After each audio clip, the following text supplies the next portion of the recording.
ಇನ್ನು ಉಳಿದಿರುವಂತಹ ಒಂದು ಸ್ಥಾನ ಇದೆಯಲ್ಲ, ಅದಕ್ಕೆ ಸಂಬಂಧಪಟ್ಟಂತೆ ಜೋರು ಲಾಬಿ ನಡೀತಾ ಇದೆ. ಬೆಂಬಲಿಗರು ಕೂಡ ನಮ್ಮ ನಾಯಕಿಗೆ ಸಚಿವ ಸ್ಥಾನ ನೀಡಲೇಬೇಕು ಅನ್ನುವಂಥ ಬಿಗಿಪಟ್ಟನ್ನು ಹಿಡಿದಿದ್ದಾರೆ.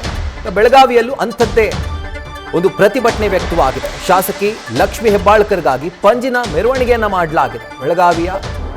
ಬೆಳಗಾವಿ ತಾಲೂಕಿನ ಹಿರೇಬಾಗೇವಾಡಿ ಗ್ರಾಮದಲ್ಲಿ ಒಂದು ಪಂಜಿನ ಮೆರವಣಿಗೆಯನ್ನು ಮಾಡಲಾಗಿರುವಂಥದ್ದು. ಬಸವೇಶ್ವರ ವೃತ್ತದಿಂದ ರಾಷ್ಟ್ರೀಯ ಹೆದ್ದಾರಿವರೆಗೆ ಪಂಜಿನ ಮೆರವಣಿಗೆ ನಡೆಸಲಾಗಿದೆ. ಶಾಸಕಿ ಮಾಜಿ ಸಚಿವೆ ಲಕ್ಷ್ಮೀ ಹೆಬ್ಬಾಳ್ಕರ್ ಅವರಿಗೆ ಮತ್ತೊಮ್ಮೆ ಸಚಿವ ಸ್ಥಾನ ನೀಡುವಂತೆ ಆಗ್ರಹ ಮಾಡಲಾಗಿದೆ. ಈ ಸಂದರ್ಭದಲ್ಲಿ ಹೆದ್ದಾರಿಯನ್ನು ತಡೆಯೋದಕ್ಕೆ ಪ್ರತಿಭಟನಾಕಾರರು ಯತ್ನ ಮಾಡಿದ್ದಾರೆ. ಆದರೆ ಪೊಲೀಸರು ಪ್ರತಿಭಟನಾಕಾರರಿಗೆ ತಡೆ ಒಡ್ಡಿದ್ದಾರೆ. ದೃಶ್ಯಗಳಲ್ಲಿ ಗಮನಿಸ್ತಾ ಇದ್ದೀರಿ, ಇದು ಶಾಸಕಿ ಲಕ್ಷ್ಮೀ ಹೆಬ್ಬಾಳ್ಕರ್ ಅವರ ಪರವಾಗಿ ಅವರ ಬೆಂಬಲಿಗರು ನಡೆಸಿದಂಥ ಪಂಜಿನ ಮೆರವಣಿಗೆ.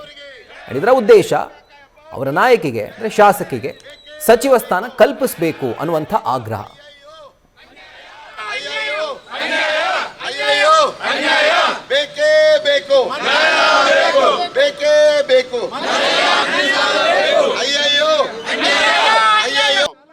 ಬೆಳಗಾವಿ ಗ್ರಾಮೀಣ ಕ್ಷೇತ್ರದ ಸುತ್ತಮುತ್ತಲಿನ ಗ್ರಾಮದ ಎಲ್ಲ ಯುವಕರು, ರೈತರು ನಾವು ವಿನಂತಿ, ನಮ್ಮ ಕಾಂಗ್ರೆಸ್ಸಿನ ಹೈಕಮಾಂಡು ಹಾಗೂ ಮಾನ್ಯ ಮುಖ್ಯಮಂತ್ರಿಯಲ್ಲಿ ವಿನಂತಿ ಏನು ಮಾಡ್ಕೋತೇವೆ ಅಂತಂದ್ರೆ, ಮಾನ್ಯ ಲಕ್ಷ್ಮೀ ಹೆಬ್ಬಾಳ್ಕರ್ ಅವರು ಅನೇಕ ವರ್ಷಗಳಿಂದ ಕಾಂಗ್ರೆಸ್ ಪಕ್ಷದಲ್ಲಿ ನಿಷ್ಠಾವಂತಾಗಿ ಕೆಲಸ ಮಾಡಿದ್ದಾರೆ.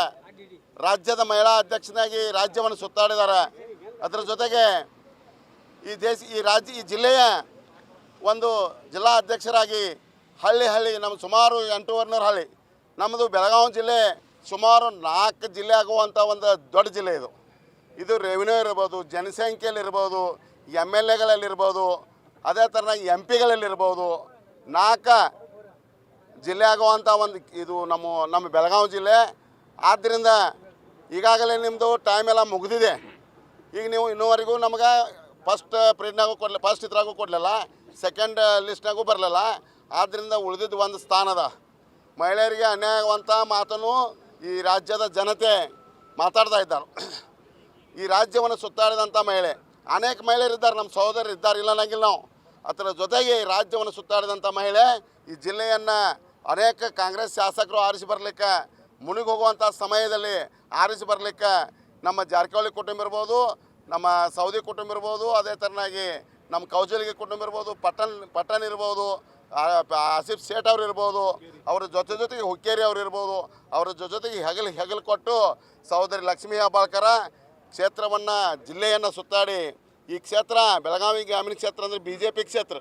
MLA ಬರಲಿಕ್ಕೆ ಭಾಳ ಈ ಸುತ್ತಮುತ್ತ MLAಗಳು ಕೆಲವೊಂದು MLAಗಳು ಬರಲಿಕ್ಕೆ ಲಕ್ಷ್ಮೀ ಹೆಬ್ಬಾಳ್ಕರನೇ ಕಾರಣ. ಆದ್ದರಿಂದ ಈ ಉಳಿದಂಥ ಸೀಟವನ್ನು ಮಾನ್ಯ ಮುಖ್ಯಮಂತ್ರಿ ಇರ್ಬೋದು, ಮಾನ್ಯ ಹೈಕಮಾಂಡ್ ಇರ್ಬೋದು, ನಮಗನ ಅದನ್ನು ಈಗಾಗಲೇ ನೀವು ಕೊಟ್ಟಂಥ ಜವಾಬ್ದಾರಿಯನ್ನು ವಿಶೇಷವಾಗಿ ಕಾರ್ಯವನ್ನು ಅದನ್ನು ನಿಭಾಯಿಸಿದ್ದಾರೆ. ಆದ್ದರಿಂದ ಈ ಉಳಿದಂಥ ಒಂದು ಸೀಟನ್ನು ಲಕ್ಷ್ಮೀ ಹೆಬ್ಬಾಳ್ಕರ್ಗೆ ಕೊಡಬೇಕು. ಇದು ನಮ್ಮ ಗ್ರಾಮೀಣ ಕ್ಷೇತ್ರದ ಕೂಗ ಅಷ್ಟೇ ಅಲ್ಲ, ಇದು ಇಡೀ ರಾಜ್ಯದ ಜನತೆಯ ಮಹಿಳೆಯರ ಕೂಗ. ಈಗಾಗಲೇ ರಾಧಿಕಾ ಮೇಡಮ್ ಏನು ಒಳ್ಳೆ ರಾಧಾ ಹಿರೇಗೌಡರವರು ಹೇಳಿದಾರನ್ನ, ಈಗಾಗಲೇ ರಾಧಾ ಹಿರೇಗೌಡರು ನೀವು ಈ ಮಾಡಿದ್ದಕ್ಕೆ ಕಾಯಕಕ್ಕೆ ಮಾನ ಹರಾಜು ಹಾಕಿದ್ದಾರೆ ಈಗ ಅವರು. ಆದ್ದರಿಂದ ಅದನ್ನು ಆಗಲಾರ್ದಂಗೆ ನೋಡ್ಕೋಬೇಕಂತಂದ್ರೆ ಲಕ್ಷ್ಮೀ ಹೆಬ್ಬಾಳ್ಕರ್ಗನ ಈಗಾಗಲೇ ನೀವು ಅನೇಕ ಮಂತ್ರಿಗಳನ್ನು ಮುಂದುವರಿಸಿದ್ದೀರಿ, ಅದೇ ಥರ ಇವ್ರನ್ನೂ ಮುಂದುವರಿಸ್ಬೇಕನ್ನುವಂಥ ಒತ್ತಾಯ ನಮ್ಮದು. ಇಲ್ಲ ಅಂದ್ರೆ ನಾವು ಇನ್ನೂ ನೀವೇನಾದರೂ ಇದನ್ನು ಮಾಡಿದ್ರೆ ನಾವು ಅನೇಕ ಉಗ್ರವಾದ ಹೋರಾಟಗಳನ್ನು ಮಾಡಲಿಕ್ಕೆ ರೆಡಿದ್ದೀವಿ. ಈಗ ಸಾಂಕೇತಿಕವಾಗಿ ನಮ್ಮ ಸುತ್ತಮುತ್ತಲಿನ ಗ್ರಾಮದ ಯುವಕರು, ಹೋರಾಟಗಾರರು ಇದನ್ನು ಪಂಜಿನ ಮೆರವಣಿಗೆ ಮಾಡೋ ಮುಖಾಂತರ ಒಂದು 5 ನಿಮಿಷ ಹೈವೇಯನ್ನು ಬಂದ್ ಮಾಡ್ತೇವೆ. ಹೈವೇ ಬಂದ್ ಮಾಡಿ ನಮ್ಮ ಈ ಕಾರ್ಯಕ್ರಮವನ್ನು ಇಲ್ಲಿ ಮುಗಿಸ್ತೀವಿ. ಮಂತ್ರಿ ಸ್ಥಾನ ಸಲುವಾಗಿ ದಯಮಾಡಿ ನಮ್ಮದು ವಿನಂತಿ ಅದ. ಲಕ್ಷ್ಮೀ ಹೆಬ್ಬಾಳ್ಕರ್ ಒಳ್ಳೆ ಕೆಲಸ ಮಾಡಿದಾರು, ರಾಜ್ಯನ ಸುತ್ತಾಡಿದಾರು, ಕ್ಷೇತ್ರಕ್ಕೆ ಬಂದಿಲ್ಲ ಅವರು. ನಿಮ್ಮ ತಲೆಯಾಗಿರಲಿ, ನೀವೇನು ಜವಾಬ್ದಾರಿ ಕೊಟ್ಟಿದ್ದೀರಿ, ಈಗ ಈ ಮಹಿಳಾ ಮತ್ತು ಮಕ್ಕಳ ಇಲಾಖೆ ಜವಾಬ್ದಾರಿ ಕೊಟ್ಟಿದ್ದೀರಿ, ಕ್ಷೇತ್ರಕ್ಕೆ ಬಂದಿಲ್ಲ. ನಾವು ಕ್ಷೇತ್ರಕ್ಕೆ ಬರೋದ್ರು ಅವ್ರ ಸಹೋದರ ಚಂದ್ರರಾಜ್ ಜಾರಕಿಹೊಳಿ ಕ್ಷೇತ್ರ ಉಳ್ಕೊಂಡಾರು, ಮೃಣಾಲ ಹೆಬ್ಬಾಳ್ಕರ್ ಅವ್ರ ಕ್ಷೇತ್ರ ಉಳ್ಕೊಂಡಾರು. ಅವರಾದ ಇಡೀ ರಾಜ್ಯನ ಅಡ್ಡಾಡಿದಾರೋ, ಸುತ್ತಾಡಿದಾರು. ಅವ್ರ ಶ್ರಮ ಭಾಳ ಇದೆ, ದಯಮಾಡಿ ಅವ್ರಿಗೆ ಕೊಡಬೇಕು ಅನ್ನೋ ನಮ್ಮ ವಿನಂತಿ ಅದ. ಆದ್ದರಿಂದ ಹೈಕಮಾಂಡಲ್ಲಿ ಆಮೇಲೆ ಮುಖ್ಯಮಂತ್ರಿಗಳಲ್ಲಿ ಎಲ್ಲ ನಾಯಕರಲ್ಲಿ ನಾವು ವಿನಂತಿಯನ್ನು ಮಾಡ್ಕೋತೀವಿ. ಆದ್ದರಿಂದ ಈ ಮಂತ್ರಿ ಸ್ಥಾನವನ್ನು ಇವ್ರಿಗೆ ಕೊಡಬೇಕು ಅನ್ನೋದು ನಮ್ಮದು ಒತ್ತಾಯ.